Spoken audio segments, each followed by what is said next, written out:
I love how in Margaret's reflection from the virtual campus, she mentioned her appreciation of our principles, the 7 principles of Unitarian Universalism. We sometimes say that we are a non-creedal faith. And to understand what a non-creedal faith is, we have to understand what a creed is. A creed is a set of beliefs, a set of ways of thinking, usually that have been determined by other people sometime in the past. And in a religious setting, we're expected to sort of put our hearts on those ways of thinking, those beliefs. We say, someone figured out this truth and it resonates with me, and I accept it. And their creeds are wonderful things for folks that gravitate towards creeds. But Unitarian Universalists are a rambunctious bunch, and we don't gravitate towards creed. So I want to be really clear that as I lift up the difference, we are not saying anything negative about creeds. What we're doing is we're uplifting what joins us together as Unitarian Universalists, and that is, we say, and yes, thank you, a covenant. So a creed is a way of thinking, but we believe as Unitarian Universalists that we need not think alike to love alike. We need not think alike to love alike. So what we have as Unitarian Universalists is a covenant, which is kind of a fancy religious word that just means a set of promises that we're going to try to hold to about how we're going to be in relationship with each other and the world. So it's less about how we think and more about how we behave, how we act, how we want to be in the world.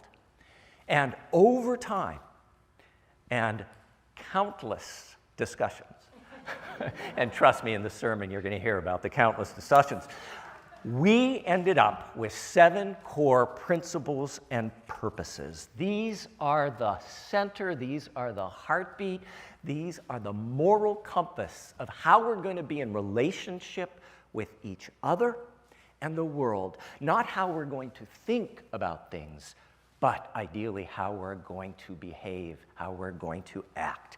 So today, as we reflect on the history of these principles, I thought it would be great for us just to remind one another of what they are. And so if you would join me reading on the screen.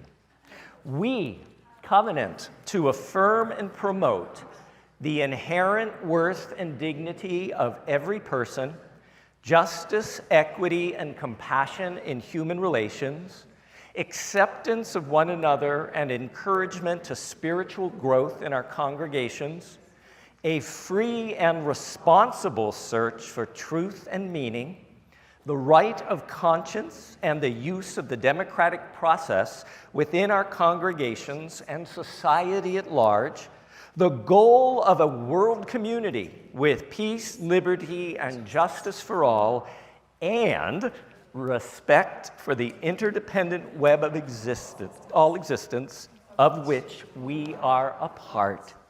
These are the religious principles that make us who we are as a faith tradition. These are the Unitarian Universalist ways of being in relationship with each other and the world. This is the thing that makes us one. But we almost didn't get here. We almost did not get to this unity. We almost broke apart. And that is the story of dissension, difference, disillusionment, and then exaltation that we will explore in the sermon. So our worship theme this month is renewing our faith. And in this moment within our denomination, there is something happening that we're going to talk more about next week, but there, from a grassroots uprising, I guess you could say, is a movement to add an eighth principle to our beloved 7 principles. And this eighth principle lifts up and acknowledges that within our tradition and within this country, there is a painful and horrible legacy of white supremacy culture that has crushed so many persons of color.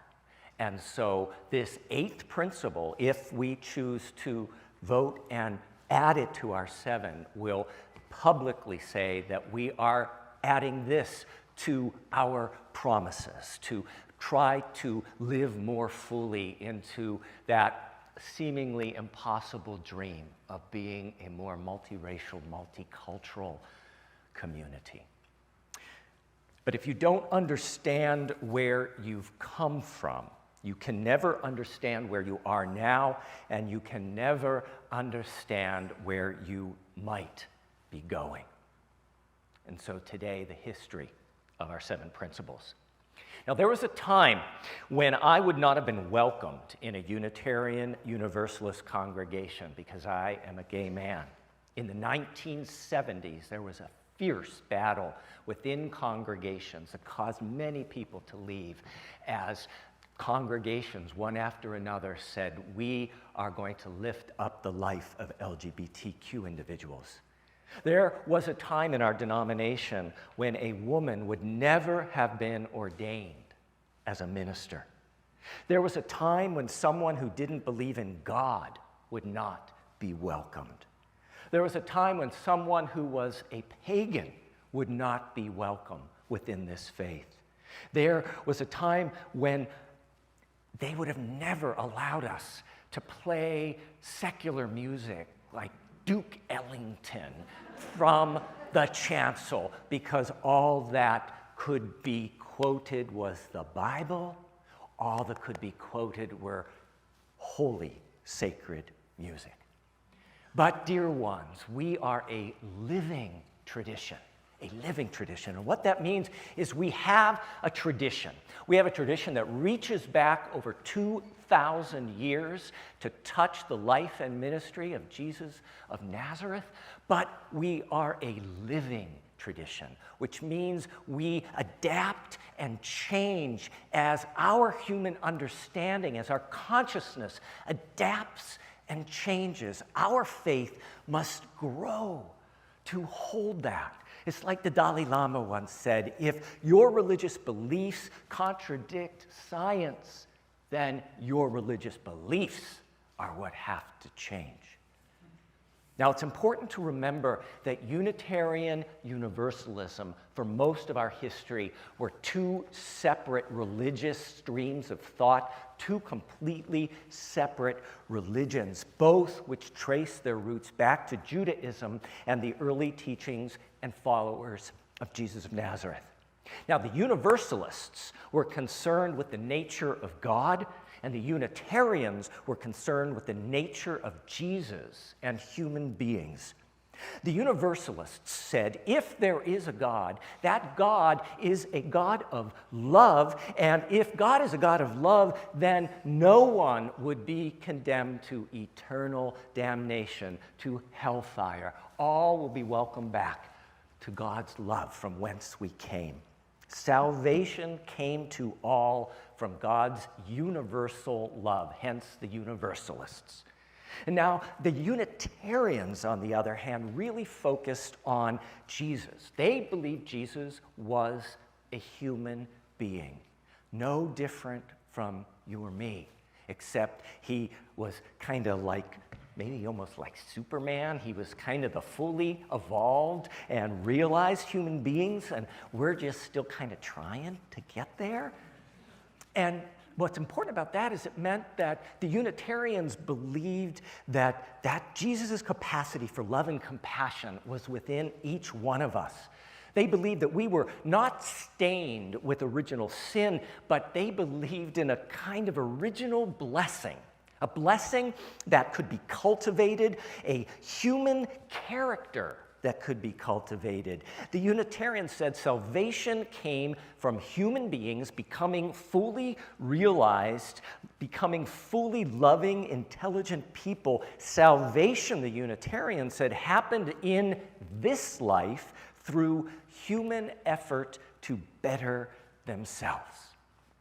There's an old joke from 1800s America.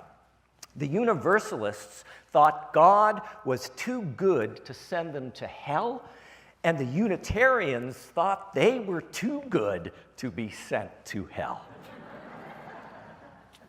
Now, very different beliefs and beginnings. They both started out as Bible-based, Jesus-focused, and free-thought Christians. The Universalists held on to that and got more and more liberal, but the Unitarians went, some might say, astray. So the Universalists stayed focused on God and the discipleship as followers of Jesus, but the Unitarians decided to rock the religious world. In the 1800s, a group of people, and you've heard me talk about this before, called the Transcendentalists, people like Ralph Waldo Emerson, Henry David Thoreau, Margaret Fuller, Emily Dickinson, Nathaniel Hawthorne, Walt Whitman, Elizabeth Peabody, and Louisa May Alcott, among many, many others, some of the greatest thinkers, some of the greatest minds of America. They introduced some radical religious thinking. First, they said, you don't need stories in the Bible to understand the power of divinity. You can have a direct experience of the divine through your own senses. You can step out and see a sunrise, that wow of wonder. That's the divine speaking to you. They believed that you could have a direct relationship with the divine, with divinity, and you could access it perhaps most easily through nature, a natural mysticism. What was also revolutionary about them is they looked beyond the Bible. They said the Bible's got some great wisdom in it, but it's a human-created book. And there are other religious traditions in this world that have other pieces of a truth that is greater than any one scripture could contain or detail. And so they were really the first group that started to look at Eastern religions and wisdom that was very different from the Christian tradition. This was so controversial, I can't even put words to it. It was like just taking TNT and exploding religious thought. It was controversial, and the majority of Boston's Unitarian ministers were horrified at this heresy, and they did everything they could to stamp it out. They tried to have Ralph Waldo Emerson, Theodore Parker, and others thrown out of the Unitarian Ministers Association. But as Unitarianism moved west out of that very stodgy New England, it became less and less Jesus-focused and more transcendentalist-focused, with a broad and experiential focus on the divine within each person. And that difference between the East Coast and the Midwest and then the West Coast got so mean and nasty, it almost led to a splintering of Unitarianism. Finally, wanting to preserve Unitarianism and allow there to be some plurality of belief, they drafted up this statement called Things Commonly Believed by Us, that focused on the pieces that we could all share, and then,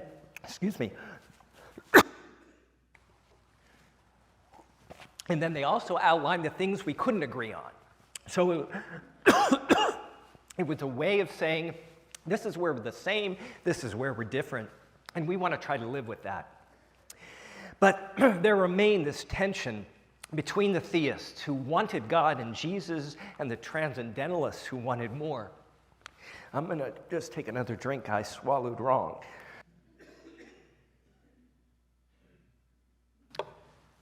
And then in the 1900s, a new divide emerged. And this threatened to really break apart the Unitarians. The humanists made an appearance. Who were the humanists? These were thinkers who said, you don't need God in order to be good.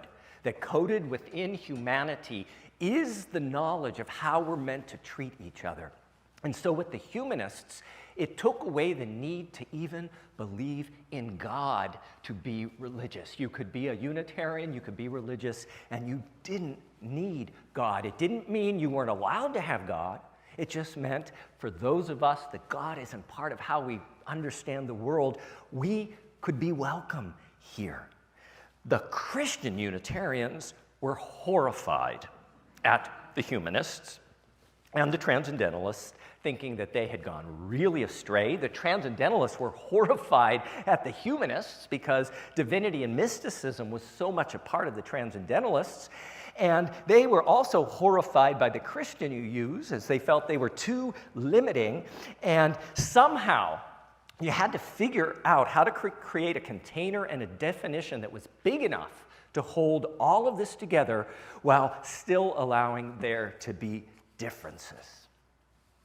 Meanwhile, back on the Universalist side of things, they were getting more and more liberal and free-thinking, and some Transcendentalist and humanism was entering in the picture, but they were still Bible-based, they were still Jesus-based. And this is where they found each other in the 1940s and the 1950s. Both the Unitarians and Universalists were a small denomination. They were struggling. They were losing members.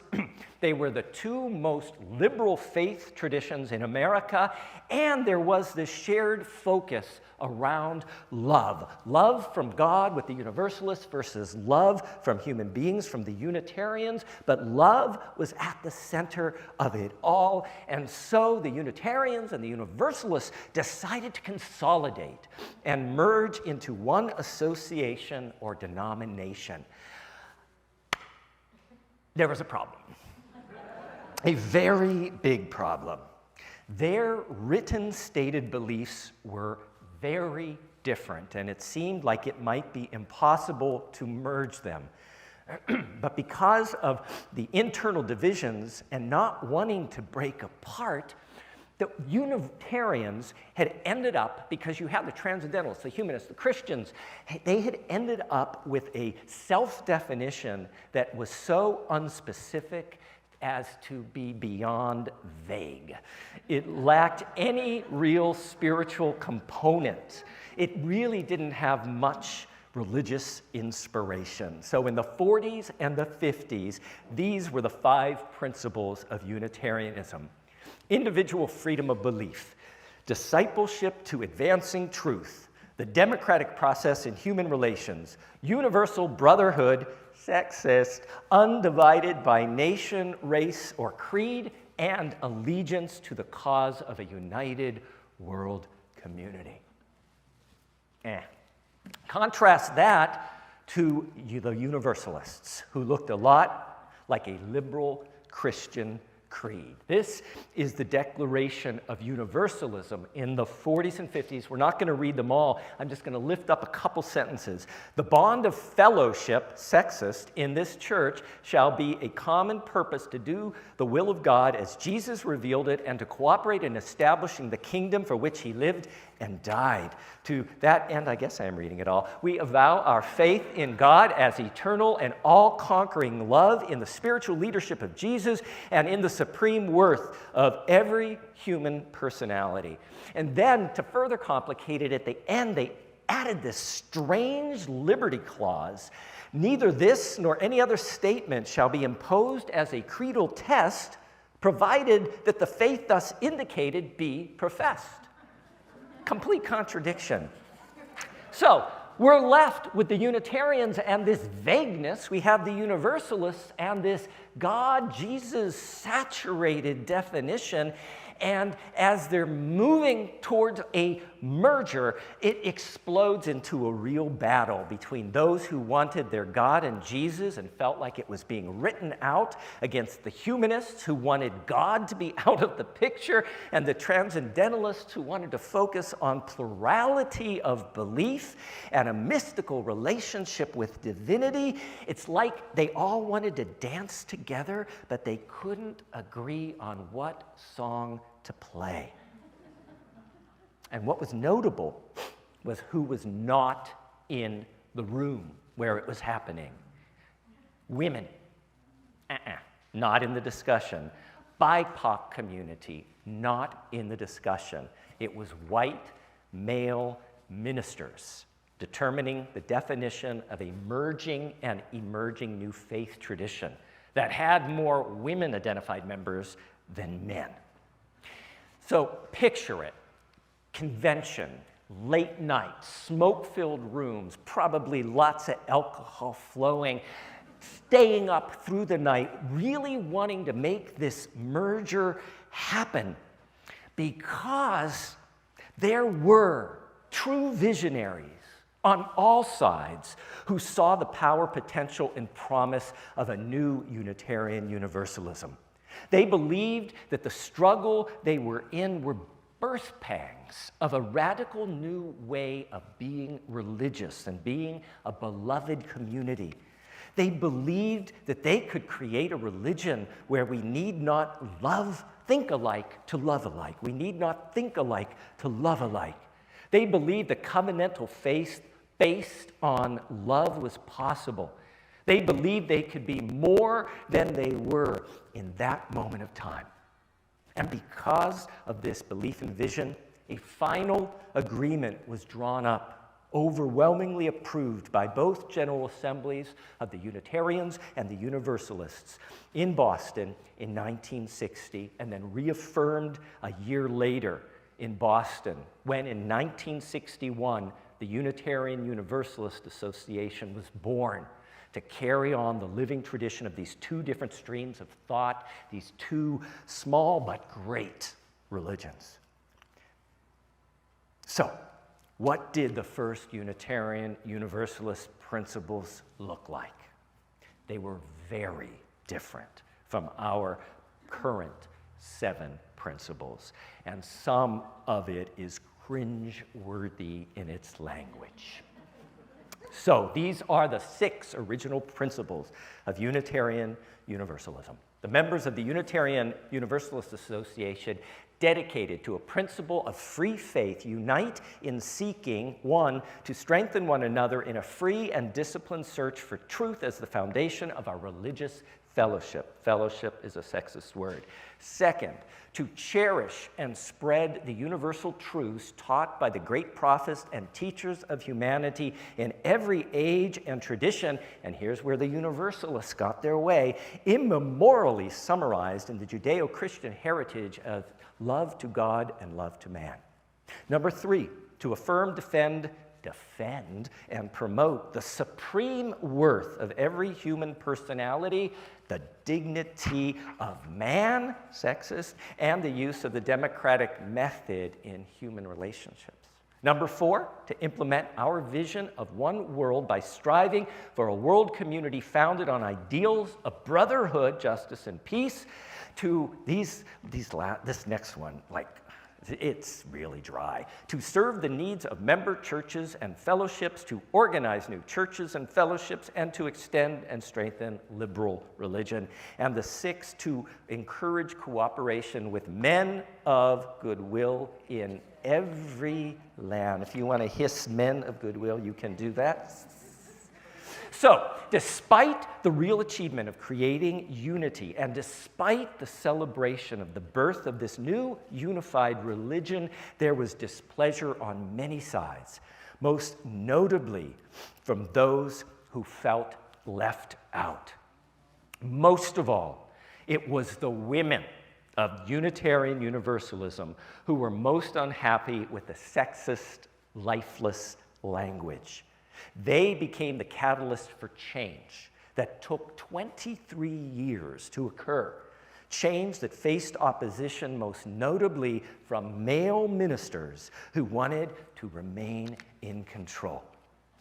As Warren R. Ross wrote in 2006 in the You World magazine, much of the credit for starting on the long and meandering path that led to the adoption of the reformulated 7 principles must go to Unitarian Universalist women.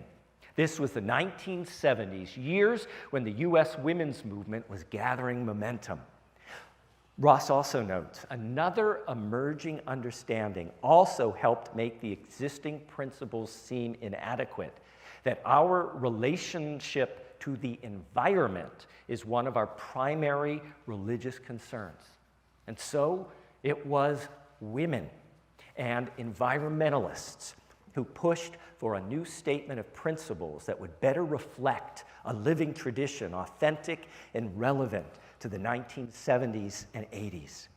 And we needed language that was inspiring and spiritually rich, not sterile and dry. As the Reverend George Kim Beach proclaimed, we need a strong statement of the principles, one with religious integrity, intellectual coherence, and literary quality. So, in 1977, the Unitarian Universalist Women's Federation challenged the denomination to create new principles and drafted a version to present to congregations across the country. More discussion, more debate, and clarification followed. Who would Unitarian Universalists declare themselves to be for the future? There was a 1981 version. It was ghastly. Then there was a 1983 version that was better, and then a 1984 and a 1985 version that was approved.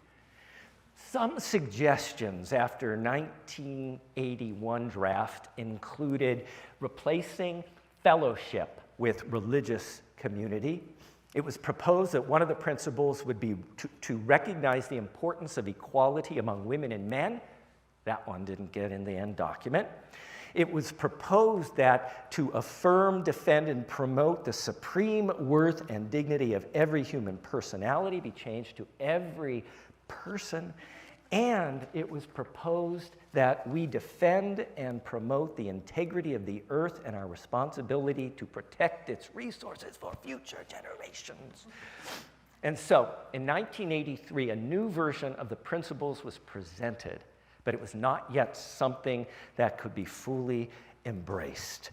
I am going to just lift up a couple. I'm not going to do them all. The number one principle was we affirmed our dedication to defend and promote a free and disciplined search for truth and meaning. That became a free and responsible search for truth and meaning and moved down the list. Next came love, mutual acceptance, and personal growth in our religious communities. This was transformed eventually into principle number 3, acceptance of one another and encouragement to spiritual growth in our congregations. And one last, before we jump to the 7th, the next was the worth and dignity of every person. That was moved to number 1, and it became our beloved, the inherent worth and dignity of every person. Ian, let's skip slide 109, 110, 111, and go to number 12, the environmental. This is what first existed, the integrity of the earth and our responsibility to protect its resources for future generations. That then became respect for earth and the interdependence of its living systems, which in our final version was poetically reconceived as respect for the interdependent web of all existence of which we are a part. Now, that was how our beloved 7 principles and purposes of Unitarian Universalism came into being and what we know today, approved at our 1984 National General Assembly and then reaffirmed by a near unanimous vote in 1985 with only one nay vote cast by a male voice in the back of the auditorium. Of that historic moment in the history of our covenantal religion, Lucille Shuck Longview, one of the leaders of the women's movement to transform the principles, wrote, "Because of the new principles, we are at a new beginning. We labor in a new field, in a new paradigm, a new reality construct. We must lift up and celebrate the fact that a phenomenal change has been embraced by the Unitarian Universalist Association, the intentional creation of a religion where we need not think alike to love alike. But we are a living tradition, which means something defined in 1984 should be able to evolve as needed to address new relevancies not even imagined 40 years ago. In 2009, a drastically redrafted version of the 7 Principles was narrowly defeated by only 13 votes at our National General Assembly. I'll tell you, I didn't like the proposed changes, so I'm glad that version wasn't passed. But today, another historic moment in 2022. 155 congregations in a grassroots effort have added a new 8th principle to address our majority white denomination's growing understanding of just how pernicious and deadly white supremacy culture is to Black persons, Indigenous persons, Latinx persons, Asian persons, and Pacific Islander people. So before us is the question, do we, the Unitarian Universalist Church of Fresno, California, want to become the 156th congregation out of 2,000 Unitarian Universalist congregations countrywide to adopt the 8th principle on a local level and force the issue of race to be addressed in our principles at a national level? This change in our principles is being driven by individual congregations like ours who are following the lead of BIPOC Unitarian Universalists. And if we choose to vote in May at our annual meeting, we can be that 156th congregation. The 8th principle is the topic of next week's sermon. And since it's just one principle, it's going to be a heck of a lot shorter sermon. Until then, will you join me in celebrating the breadth and depth of the 7 principles of Unitarian Universalism with these words that we used last month, adapted by the Reverend Scotty Alexander? If you are willing and able, will you respond to me by reading aloud the bolded, italicized words? In a world with so much hatred and violence, we need a place that proclaims the inherent worth and dignity of every person. In a world with so much brutality and fear, we need a people that seek justice, equity, and compassion in human relations. In a world with so many persons abused and neglected, we need a religion that calls us to accept one another and encourage one another to spiritual growth. In a world of so much dogmatism and falsehood, we need a place that challenges us to a free and responsible search for truth and meaning. In a world with so much tyranny and oppression, we need a people that affirm the right of conscience and the use of the democratic process. In a world with so much inequity and strife, we need a religion that strives towards the goal of world community with peace, liberty, and justice for all. In a world with so much environmental degradation, we need a place that advocates respect for the interdependent web of all existence of which we are a part. In a world with so much uncertainty and despair, we need a religion that teaches our hearts to hope and our hands to serve. Que así sea, bendito sea. May it be so. Blessed be. Can I hear a loud amen?